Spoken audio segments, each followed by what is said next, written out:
Kidlat News Updates. Mga balita ngayon, si Sulu idineklarang rido-free at gun-free municipality.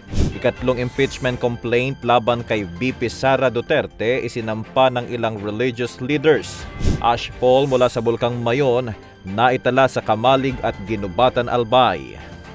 Ako po si Cesar Soriano para ihatid ang mga nangungunang mga balita sa buong kapuluan.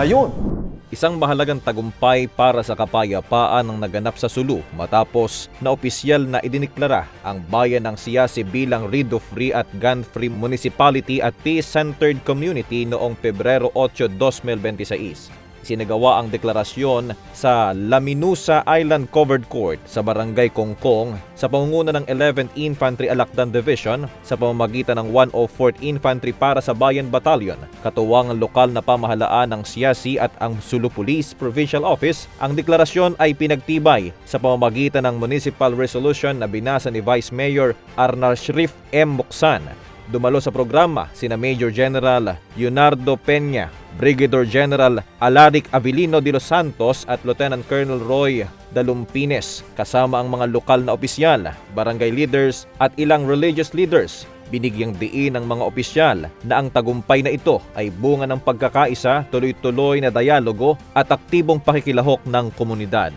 Tampok din sa aktibidad ang seremonyal na presentasyon ng mga isinukong baril bilang simbolo ng matibay na paninindigan ng mamamayan ng Siyasi para sa isang ligtas at mapayapang kinabukasan.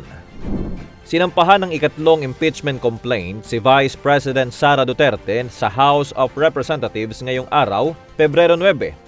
Sa reklamong inihain ng isang grupo ng mga pari, madre at abogado, inakusahan ang Vice Presidente ng maling paggamit ng humigit kumulang 612 million pesos confidential fund na umano'y panghihikayat ng katiwalian sa Department of Education noong siya pa ang kalihim nito. Muli ring binuhay ang paratang na nagbanta siyang ipapatay si Pangulong Ferdinand Marcos Jr. Kasama sa complainants si ML Party List Representative Laila de Lima na naghain sa Office of the Secretary General. Ayon naman sa kampo ni Duterte, inaasahan na ng kanilang defense team ang ikatlong reklamo at sasagutin nila ito sa konstitusyonal na proseso. Nauna nang ibinasura ng Korte Suprema ang mga naunang reklamo matapos itong ideklarang labag sa konstitusyon dahil sa pagbabawal sa paghahain ng maraming impeachment complaint.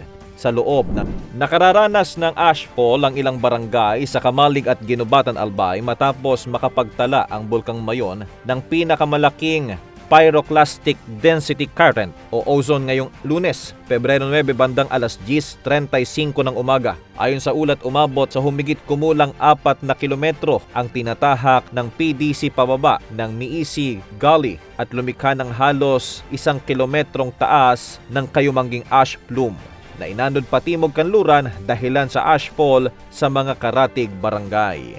Pinapayuhan ang mga residente na magsuot ng face mask at manatili sa loob ng bahay kung kinakailangan. Nananatiling nakataas sa Alert Level 3 ang Bulkang Mayon at mahigpit na ipinagbabawal ang pagpasok sa loob ng 6 na kilometrong permanent danger zone.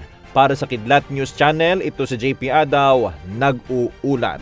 ako po si Cesar Soriano, kasama nyo sa bawat pagputo ng balita.